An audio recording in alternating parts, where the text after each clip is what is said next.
All right. Hey, this is Eric from Team AirStack at Lenovo, and I'm excited to welcome Alex Glenn today to our Tech Stack Chats video interview series with executives where we talk all things tech stacks. And today we're going to be talking about Alex's work with Automated, and I'm really excited to have you, Alex. Thanks for Thanks. joining from Chicago. Thanks a lot, Eric. And thanks for having me. I'm a geek about this stuff, so I love talking about marketing automation. I just have to explain the tree. My daughter put this lighting situation around my little money tree because it's Christmas. So I like to have it here. It's kind of a fun little prop. But yeah, so automated.af is the site. We are essentially right now an MVP version of what will become kind of a formalized, basically what I would have loved to have when I was going through these pain points as a VP of marketing in various startups and also as an agency. The pain points when you get together with your team to build out your marketing stack. For us, I experienced the same pain points around formalizing the complete system. So the holistic automation system that includes multiple components. It's easy enough to say, what is the best CRM for a B2B company in blah, blah, blah space.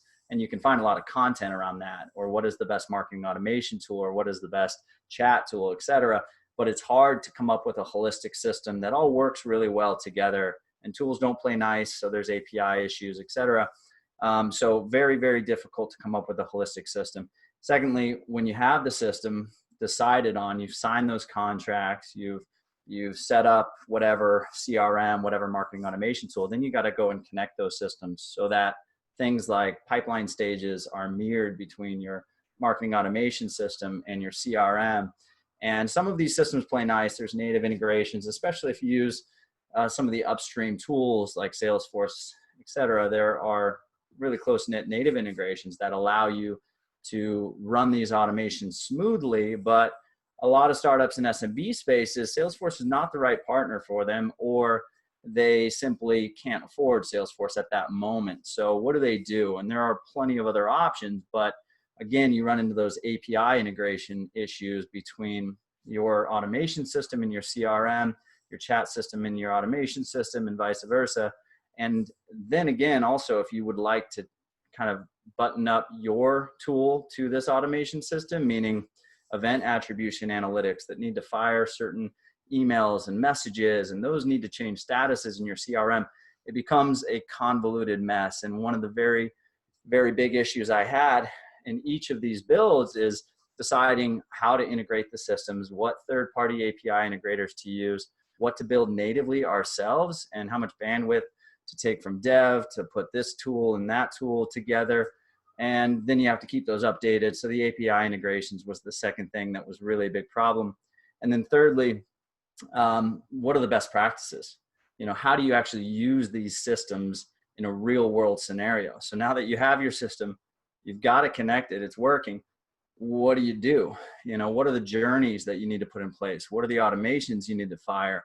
There's internal automations, there's customer success automations. We're not just talking about messaging, we're not just talking about email, we're not just talking about outbound, we're talking about the full customer experience. And that's what automation really is. It's not just on the front end, but once they become a customer, there's all sorts of invoicing automations. And that was a convoluted mess as well. It's really tough to not only decide what to do and actually what works for your business practice, but then again, how do you build that out? So to get back to your question, Eric, what I aim to create, it's maybe a little grandiose vision, but I would like to create the place where founders and teams can go to start with the end result and then back into how to implement that end result. So if they come to Automated and they see, oh, here's Lessonly's automation around this, and then, oh, by the way, here's a link to Lessonly's tech stack. Oh no, by the way, there's a couple experts that specialize in this autopilot plus PFL automation. Right. And they can get the full kind of picture of how it works. Then they can back in and actually connect with somebody that can set the system up for them, all in a marketplace sort of format. Yeah. So we have a bunch of things going on the site, but it will start to become more organized, and we'll build out more content around showcasing real world automations, and then also allowing users to grab those automations in an e-commerce style format. Yeah. So that's, I love the vision. Everybody's talking about their stacks and automation and integrations and data flows, and CX are just such a huge part of that. I mean, you said it best when you said customer experience, because every stack essentially today is just part of a broader CX stack, right? So I know that you were going to share an example of the type of work that you're doing, and you were going to share in part of your one piece of your stack, which is real-time board. You were going to share a deeper look at how you approach automation stories. Yeah, let me see if I can share my screen here. So yeah, we were talking before we started, and just some work that we do. So we do offer some level of actual, managed services and consultative approaches. So we do work with select clients on creating and building out these stacks and helping them facilitate and navigate this whole jungle of marketing and sales automation. So I use real-time board. So this is just a collection of different flows and different processes that I've put together over the past couple of months with specific companies. So we've kind of stripped out the things that are specific to those companies, and then we have our own real-time board here, which I can share with anybody. And there's links to content around these different flows on automated.af on the blog, so you can go check that out. And you mentioned you liked this one. This one is a tech stack that's for Gmail or G Suite users. So we created this one as our quote unquote recommended tech stack for any SMB company that is using G Suite to power their email and also their internal organization. So if you use Google Apps, et cetera, right? There's a lot going on with Gmail in particular right now, and Google Apps if you use the business version of Gmail. And that's around their API as well as their UI, their user interface changes that have broken some CRM. So back to the tech stack, back to the sales stack, and how that impacts your business. If you were running, for example, Salesforce IQ inside of Gmail, that is no longer supported. So your sales team, where that works in practice, if you haven't crossed this bridge yet, is if you are basically updating leads inside of Gmail using the sidebar that's provided by Salesforce IQ or some other CRMs. A lot of those have broken. And Gmail has supported a few, and also those CRMs have decided to update their Chrome extension to correlate and to continue operating with this new UI push that Gmail or Google actually pushed out, I believe, mid-November. Copper is one of those. So in this situation, Copper is the hub. It's a CRM.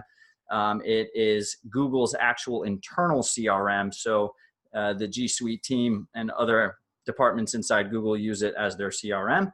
And there are unpublished benefits to using what Google uses, especially around cold prospecting. If you do a lot of cold emailing and you run those through Gmail, there's unpublished benefits that you can't quote me on, but I believe using Gmail's preferred SaaS partners is what they call it. There's a list of 42 of those to power your stack is beneficial. So if you're a B2B company that uses G Suite and use cold outreach, this is a perfect stack for you.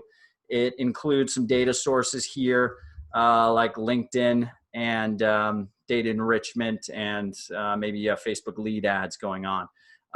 We have little API icons here because the API aspect of this build is up to the situation, is really dependent on where you're at and whether or not you have greater needs for API or just simple needs. So you could go with LeadsBridge, you could go with Zapier, You could go with a white label solution if you need more API integrations like Blender, Integrate, etc. Tray, any of those. But anyways, API is irrelevant, and you push those into a Google Sheet. The reason you use Google Sheets is it's sort of like a repository that exists outside of your actual repository. So you don't want to share, for example, CRM access with virtual assistants, right? And you don't want to pay for all these, copper logins for people that maybe just providing data cleansing services or data enrichment services. So use Google Sheets as kind of like a repository. And then you push leads from Google Sheets into, this is Orca, useorca.com. And useorca.com is your LinkedIn automation tool. It allows you to serve cold messaging requests. So data comes in, then cold messages go out in Orca. And then depending on how they interact with that cold message, they may enter Copper as a lead, maybe not.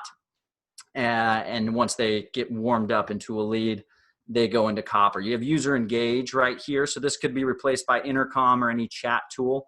I like User Engage or user.com. They just rebranded. But those are web chats. So those are warm leads, MQLs, whatever you want to call them, that come into Copper. And then you have some cold marketing automation and some warm marketing automation that goes out from Copper. And again, I like using User Engage because User Engage also has marketing automation, kind of like Autopilot and Intercom put together. And then Persist IQ is your cold outreach. It's kind of like simpler version of Outreach.io. It's a cold email platform. It allows you to do triggered internal notifications. It's a two-way sync with Copper. Cold emailing is obviously the name of the game. So as people flow through Persist, they either reply, they don't reply, they opt out, they have a positive reply. All of those interactions happen, and then they come back through Copper with an updated stage, an updated status, etc. Same thing with User Engage. User Engage sends out the triggered emails, also triggered pipeline updates, triggered chats, and all sorts of automated workflows from User Engage or user.com. And those go back out and could potentially update statuses, pipeline stages, etc. in Copper. So that's one. And here are the tools that are included. To run this automation, you would just need LinkedIn, Facebook. Yes, it could be any social or media, any ad platform. Google Sheets is your repository. You've got Orca for your LinkedIn outreach. Copper is your CRM. Persist IQ is your cold emailing, and your sales engagement or sales enablement platform. User.com, formerly User Engage, is your chat tool, as well as your marketing automation system. Your messaging marketing automation system. And then some API integrator. I like Blender, but there's obviously Zapier and Tray and the others. No, this is fantastic, Alex. We're actually going through this process of trying to design our own ecosystem for the launch of AirStack right now. So a lot of cool ideas in here. I'd never heard of Orca before, but I'm gonna have to check that out. Yeah, and there's a lot going on. We can have a whole nother discussion about LinkedIn and the changes that are going on LinkedIn. But tell me, what advice would you have for, companies that are trying to grow their business and scale with tech, especially if they're just getting off the ground? Advice, yeah. So I would say the best advice that I can give is to not assume there are cut and dry methods for anything. Not assume there is a best path or one path to take. And the best way to highlight this is in the actual API integration side of the business. So we're talking specifically to technology startups, to apps, right? To SaaS companies.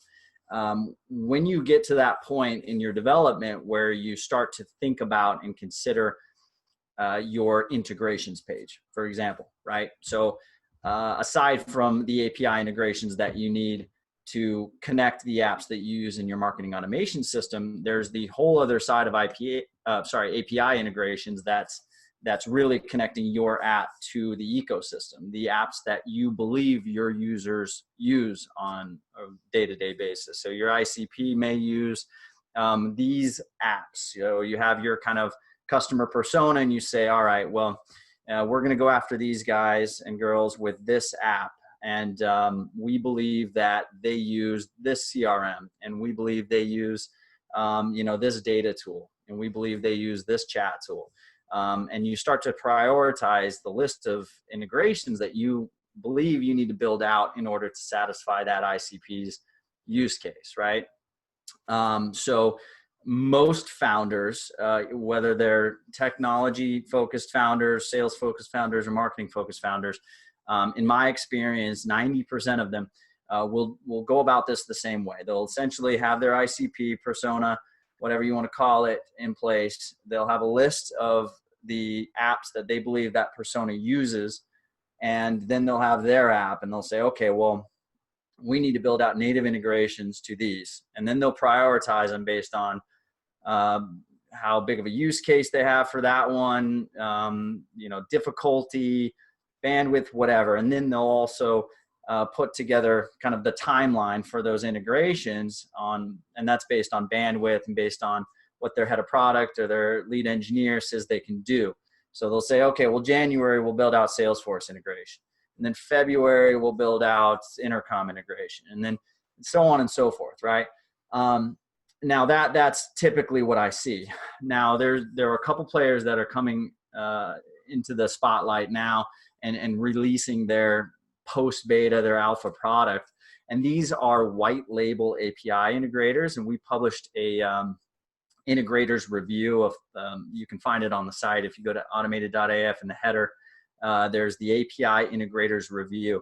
And what this is essentially showcasing all of the options that you have as a founder as well as a marketer to connect to apps, whether it's yours connected to the outside world or connecting CRM to marketing automation or connecting to tools that you use. So whether you're a citizen integrator and you want to connect these apps, or you're a founder and you want to connect your apps to the outside world, here are the options, right?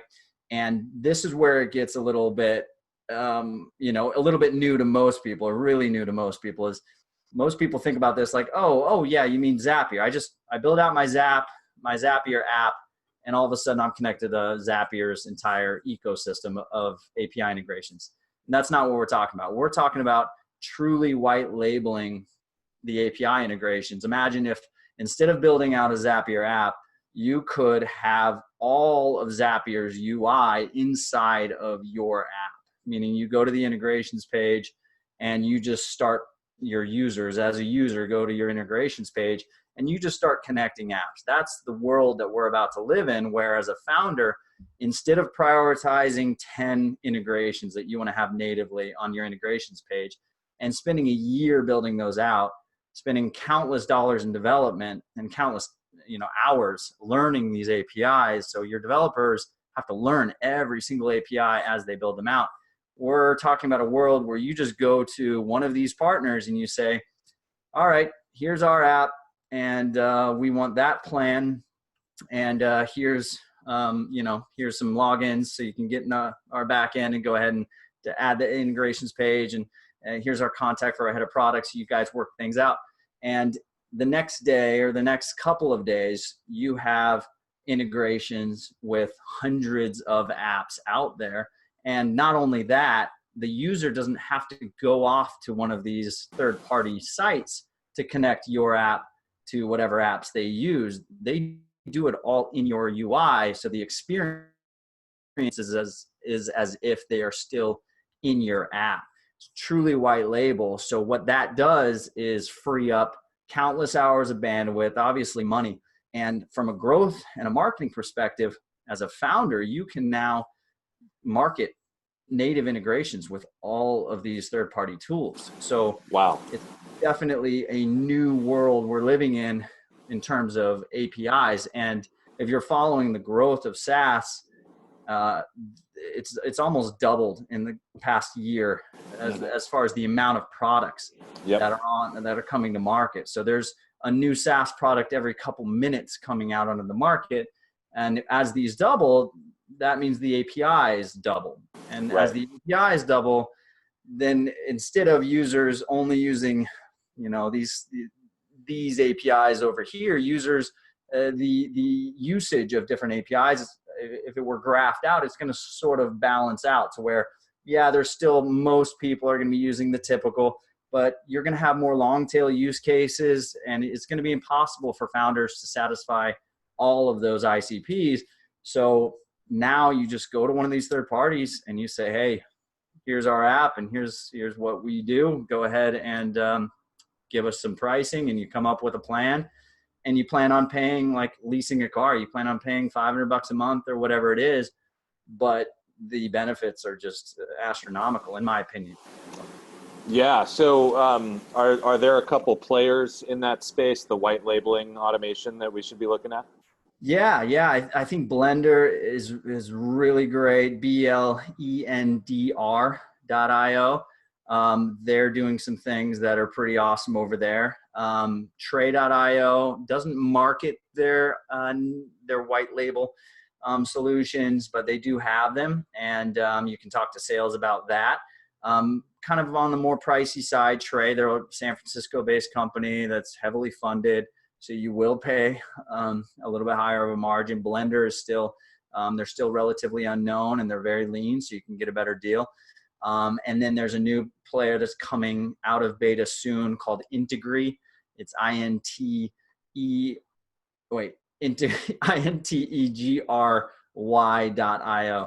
I just recorded podcast episodes with the founders of Blender and Integri. Those two are going to definitely make some waves and come out with some really cool stuff over the next couple of years. So excited for that.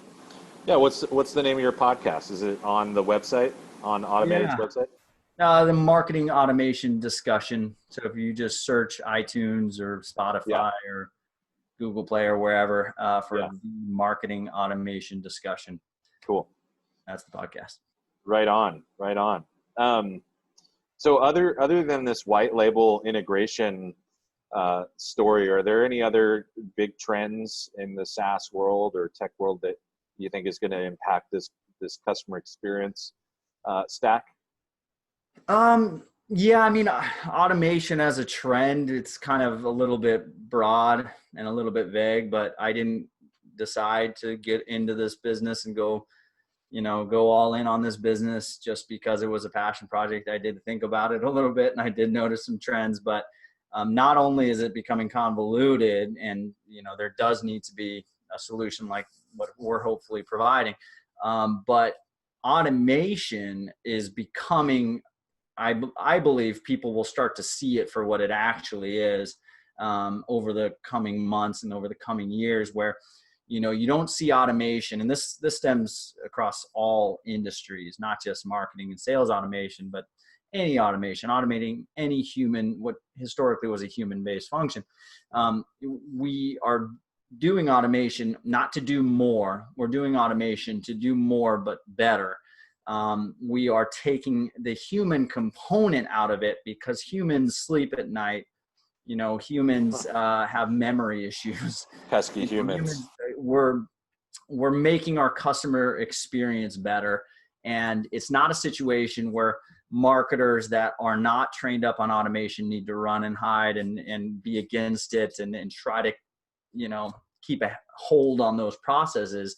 Everybody needs to embrace it, because at the end of the day, if you make your customer experience better, you're going to have more referrals, you're going to have more customers, you're going to be able to scale faster, which means there's going to be more money, which means there's going to be more jobs, which means everybody's going to do better because of it, and have a better result because of it. So no matter what side of the business you are on, I think everybody needs to get behind automation. From soup to nuts, from customer acquisition all the way through to billing and accounting. Automate anything that you can. and really focus on the user journey, and not just automate it to automate it, but really focus on the user journey. And I think that's a trend that people are starting to come around to. I'm getting more calls where people are like, not so much, hey, can you, automate my email marketing and allow me to send 5,000 emails a day instead of 500. I'm getting less of those and more of, hey, Alex, I know my customer experience is breaking at this part of the funnel. Can we map out the user journey and show me what automations I can trigger during this middle of the funnel so that I know that customer is being approached in the right way with the right messaging on the right medium in order to make sure their experience is better. And that to me is like, when people start asking about those things, I definitely notice a very good trend around automation, changing automation from front end only to really full stack and full funnel. Yeah, it's almost like you're describing a near future where someone wants to launch and grow a technology business. They go to automated and they just cherry pick what's their automation and CX stack. They buy it off the shelf. They hire someone like you or another to go ahead and implement it. They turn it on. They pump it full of leads, and then money comes out, and they don't have to really hire anybody else. It's just them and their idea, and the developers that built it, and then it's just a cash machine if you have product market fit. I mean, yeah, I want that to be the end result. I wish we had that today. And that's you bring about a good point. Is a situation where, although every SaaS company is unique, and you do have to consider the nuances there. Yeah. At the end of the day, you can. I mean, once you consider your use case and your budget, 9 times out of 10, there's a company that is 6 months or 6 years ahead of where you're at, and have spent a ton of money and a ton of time going through the changes that you're about to go through, and to look ahead and to say, hey, that company is making money, that company is growing fast, that company is what I would love to be in 6 years, and just saying, what are they doing on the marketing automation side? Mm-hmm. And that's where I record the podcast and I ask them, what are you doing? Yeah. And the great founders will definitely share it with me, and they'll even share their tech stack with me. And then I can go ahead and publish that on the marketplace, and then find an expert who's proficient in building out that automation, throw them up on the marketplace as well, and hopefully have the productized marketing automation for you to go ahead and grab and implement in your business. Yeah, that peer-to-peer conversation and exposing this I've seen it over and over again. This is why people go to these big events where everybody stands on stage and talks about their tech stack, because there's so many options. Like you say, the doubling of the SaaS market every year. I don't think anybody has an accurate number anywhere close to how many SaaS offerings there are, but with so many options and how critical it is and how much time it takes to make decisions, it's only in this sort of peer-to-peer and intelligence behind that of, here's, based on who you are, here's what your stack should be, and here's people that can help you implement it. And congrats on, being successful now. It really requires both that human layer and also the intelligent recommendations and things like that.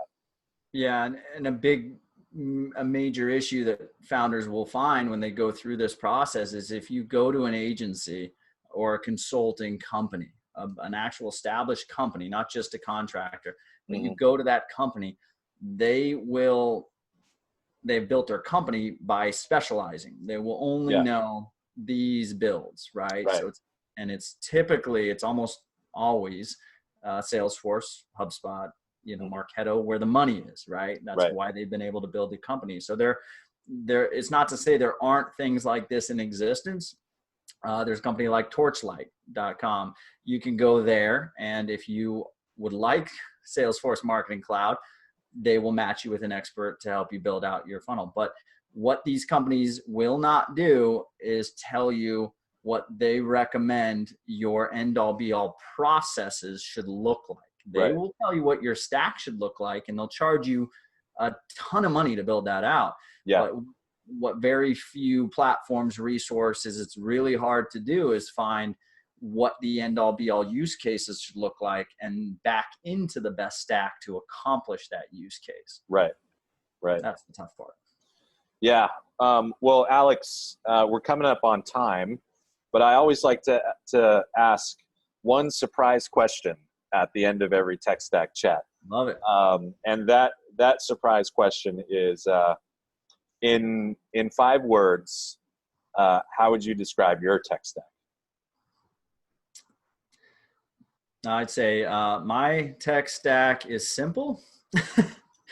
The beauty of my business is simplicity right now. It's going to get obviously larger as we grow, but as of right now, I have found a solution that covers 90% of my automated needs, and it's an all-in-one solution called user.com. I love it, and it does every single thing I needed to do except for cold outreach.